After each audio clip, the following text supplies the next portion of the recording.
जय जोहार, नमस्कार। छत्तीसगढ़िया न्यूज़ देख रहे हैं आप। छत्तीसगढ़ की तमाम बड़ी खबरों को विस्तार से बताएंगे, जिसमें आज की पहली बड़ी खबर है एशिया का सबसे बड़ा और छत्तीसगढ़ का पहला समुद्री फॉसिल्स पार्क मनिंद्रगढ़ में बनने जा रहा है। 25 करोड़ साल पुराने समुद्री फॉसिल्स के समुद्री संग्रहण की खोज के बाद उसे संरक्षित कर लिया गया है। इसके बाद इसे लोगों को दिखाने के लिए पार्क का निर्माण वन विभाग के अधिकारियों के द्वारा किया जा रहा है। हालांकि वन विभाग के द्वारा अधिकारियों के प्रपोजल को फाइनल कर लिया गया है और डिजाइन को हरी झंडी भी मिल गई है। 21 मार्च को विश्व वानिकी दिवस के अवसर पर सीएम भूपेश बघेल पार्क की नींव रखेंगे। पार्क का निर्माण हसदेव नदी के किनारे स्थित टाउनशिप के बाहरी क्षेत्रों के आमा खिरवा में किया जा रहा है। वन विभाग के अधिकारियों ने इस मामले पर पार्क को मेरीन फॉसिल्स पार्क का नाम दिया है। अधिकारियों के अनुसार समुद्री फॉसिल्स आमा खिरवा में होने की जानकारी वर्ष 2012 में मिली थी। जी हाँ, समुद्री फॉसिल्स का तात्पर्य है कि समुद्री जीव जंतु जो करोड़ों वर्ष पहले यहाँ लहराते समुद्र में रहते थे तथा प्रकृति के परिवर्तन एवं पृथ्वी के पुनर्निर्माण पर समुद्र के हट जाने से उन जीवों के अंश पत्थर के नीचे दबकर यथासंभव रह गए और कालांतर में बदलकर फॉसिल्स में परिवर्तन हो गए। जी हाँ, ऐसे जीवाश्म को इस पार्क में रखा जाएगा। छत्तीसगढ़ विधानसभा में Hindi film the Kashmir files को टैक्स मुक्त करने का मामला विधानसभा में गूंजा। सत्र समाप्त होने के बाद विधानसभा बाहर से निकले विधानसभा के नेता प्रतिपक्ष धर्मलाल कौशिक ने कहा कि राज्य सरकार से Hindi film the Kashmir files को सिनेमा घरों में टैक्स माफ करने के लिए अपील की गई है। आपको बता दें कि साल 1990 में कश्मीरी पंडितों के साथ जो हफ्ल किया गया था उसे इस मूवी में दिखाया गया है और यही वजह है कि इस फिल्म को लोग बड़ी संख्या में पसंद भी कर रहे हैं। अभी वर्तमान में कर्नाटक, मध्य प्रदेश जैसे बड़े राज्यों में इस फिल्म को टैक्स माफ कर दिया गया है। मध्य प्रदेश में तो इस फिल्म को देखने के लिए सभी सरकारी अधिकारियों और कर्मचारियों की एक दिन की छुट्टी भी दे दी गई है। छत्तीसगढ़ प्रदेश के राजनांदगांव जिले में आने वाले खैरागढ़ विधानसभा में होने वाले उपचुनाव के लिए 17 मार्च को अधिसूचना जारी कर दी जाएगी और आज से ही इस विधानसभा में और जिले में चुनावी आचार संहिता लागू हो जाएगी और 17 मार्च से 24 मार्च तक नामांकन भरे जा सकेंगे और 25 मार्च को नामांकन की जाँच होगी तथा 28 मार्च तक अभ्यर्थी अपना नाम वापस ले सकेंगे। इस उपचुनाव के लिए 12 अप्रैल को वोटिंग होना है तथा 16 अप्रैल को और 16 अप्रैल को वोटिंग की गिनती कर चुनाव परिणाम जारी किए जाएंगे। खबर के मुताबिक छत्तीसगढ़ जनता कांग्रेस जोगी के विधायक देवव्रत सिंह के निधन के बाद ये सीट खाली है और खैरागढ़ विधानसभा में मतदाताओं की संख्या बढ़कर 2,11,540 हो गई है। राज्य विधानसभा में मितानिनों और कर्मचारियों के मुद्दे को लेकर के आज बहस हुई। इसके बाद विपक्षी सदस्यों ने सदन से बाइकाट कर दिया। प्रश्नकाल के दौरान विधायक डमरूधर ने आज जानना चाहा कि मितानिनों और स्वास्थ्य कर्मचारियों के संबंध में अपने जन घोषणा पत्र में जो वादे किए थे उसमें से कितना पूरा हुआ है। इसके जवाब में स्वास्थ्य मंत्री टी.एस. सिंहदेव के अनुपस्थिति में वन मंत्री मोहम्मद अकबर जवाब देने के लिए खड़े हुए लेकिन इनके जवाब से विपक्ष संतुष्ट नहीं हुई। इसी बीच विधानसभा अध्यक्ष चरणदास महंत ने कहा कि विभागीय अधिकारी ही सही जानकारी दे सकेंगे। इसी बात में विपक्षियों ने हंगामा करते हुए सदन से बहिर्गमन कर दिया।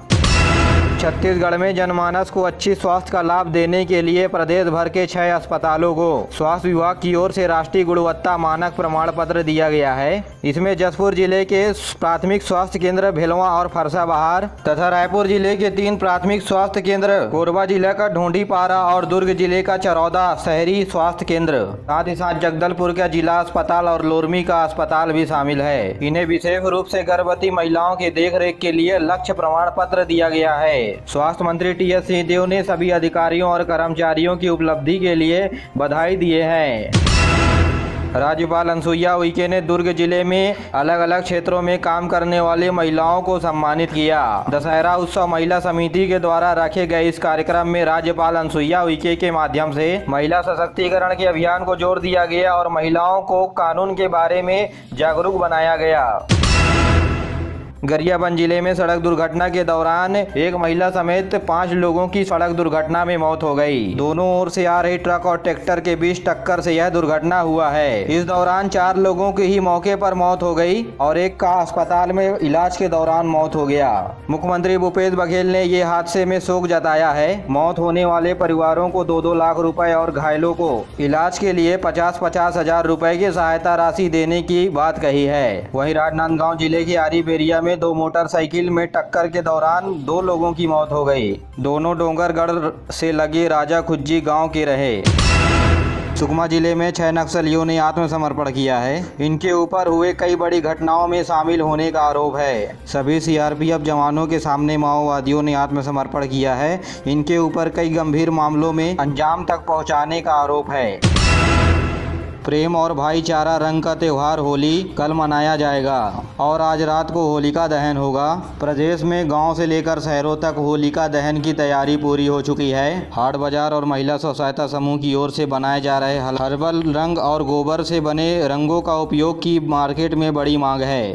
कुछ दिन पहले मुख्यमंत्री ने गोबर से बने गोमय गुलाल लॉन्च किया। इसे दंतेवाड़ा जिले के महिला स्व सहायता समूह ने कृषि विज्ञान के वैज्ञानिकों की अगुवाई में इस रंग को बनाया और खास बात यह है कि इस गुलाल को ऑनलाइन भी मंगाया जा सकता है। इसमें गोबर के साथ साथ हल्दी, चंदन जैसे प्राकृतिक गुणों का भी भंडार है। साथ ही इसमें स्व सहायता समूह के महिलाओं ने फूल, मक्का, आटा, चुकंदर, हल्दी और सिंदूर से भी हर्बल रंग तैयार किए हैं। ये गुलाल हाट बाजार के साथ साथ सबरी मार्ट में भी मिल रहा है। रायगढ़ जिला के चिखलापानी और सत्तरगढ़ई गांव में पिछले दिनों हाथियों के नीचे आने से 2 युवक की मौत हो गई।